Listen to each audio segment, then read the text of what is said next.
I'm missing the club and the wonderful people that are members, and I have very fond and special memories of my time spent with the group and the club.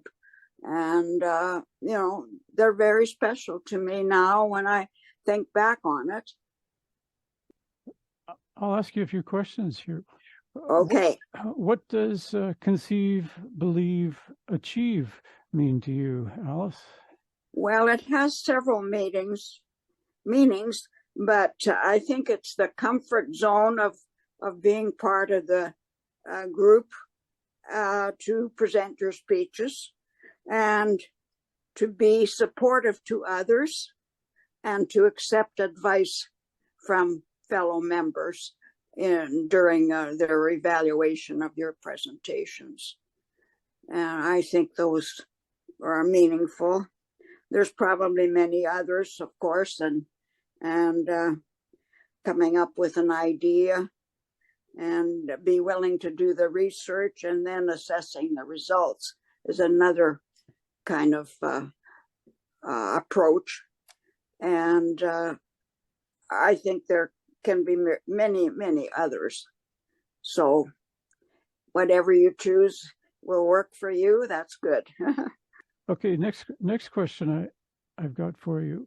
What made you join CBA, and what did you get out of Toastmasters?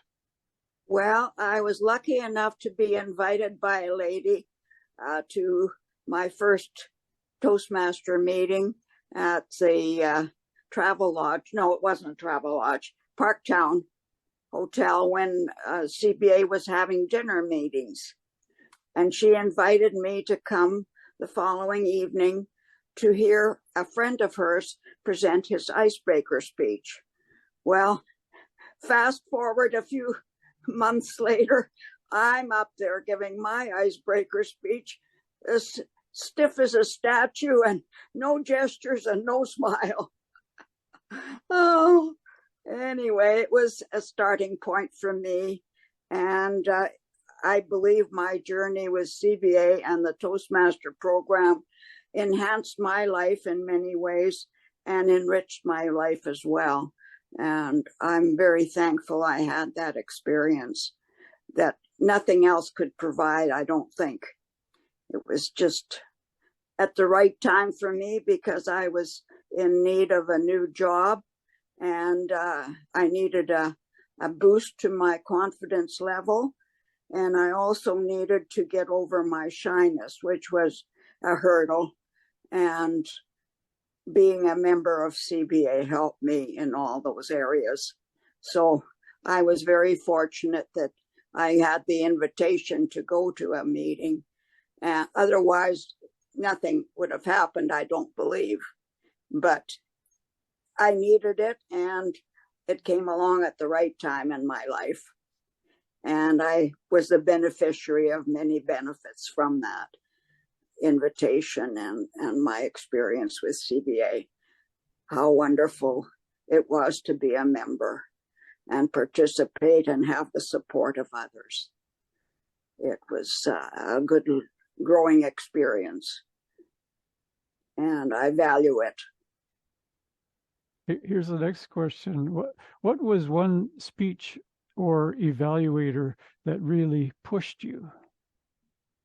Sort of special to me and over the top. I just haven't recalled anything, but I know that I learned from the good evaluations that I did get, and some I had to think about a bit to get the value of what was being told to me.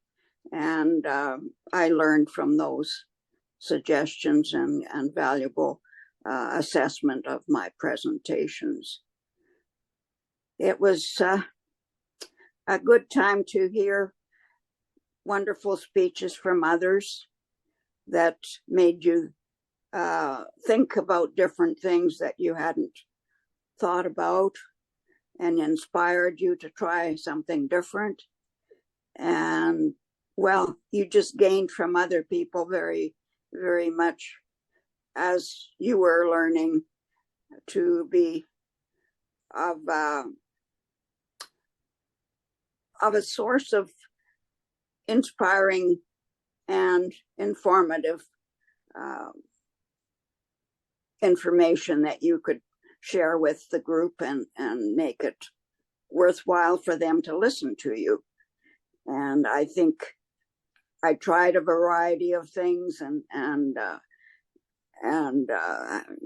was allowed to be myself and try out my trial balloons and not worry about being criticized, just feeling comfortable with the group and having a time to reflect on some of the learning curves that I had to overcome. And I think it did me a world of good to be involved with the group and to learn from other people and have the support of other people. It's it's the name of the game, really, is to be supportive and to be a good listener. And that was the other thing, is you had to learn to be a good listener. And sometimes it's not easy.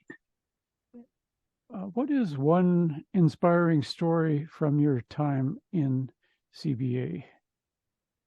Well, I couldn't think of an inspiring story, but I was thinking about two people that were attending a meeting on two separate occasions, but not that far apart from each other. They would stand in the meeting during introductions and they couldn't state their name. It was a problem for them. And one was a male and one was a female. And the same thing, they would stand and then they couldn't say their name. And it was something they had to overcome. Well, they had mentors or coaches assigned to them. And within several months, both of those individuals were away doing what they should be doing to reach the goals that they had set up for themselves. And it was wonderful to see. And the one individual would have a cry after the meeting in the hallway because she was so disappointed in herself of not being able to introduce herself. And of course, when a coach was assigned to her, that was a major comfort to her. And it took a while, but she overcame. And she had to leave CBA because she couldn't afford the meal cost, and transferred her membership to another club. And the rest is history. She did many wonderful things for herself. And in fact, she worked with a struggling club that was fairly new, and she used her time and energy to help the club, which she wouldn't have been able to do previously. And all of a sudden she was a shining star, so to speak, and did things I think that surprised herself that she was capable of doing. So that was two stories that of two different people. Now the other person was very creative and came up with a dynamic speech that was a tall tale, and I believe he won at District 42 for his speech. It was all the creative juices that he had to prepare this fictional type of speech, and it was very, I wish I could remember it all. It was very effective, and he had many admirers of him presenting that type of speech. And I think he was well on his way to be a successful Toastmaster, as well as being successful in his business ventures. So those were two good events that I witnessed, and then the results that came out of their help from fellow members with coaching and encouragement. And it was simply good to see that happen.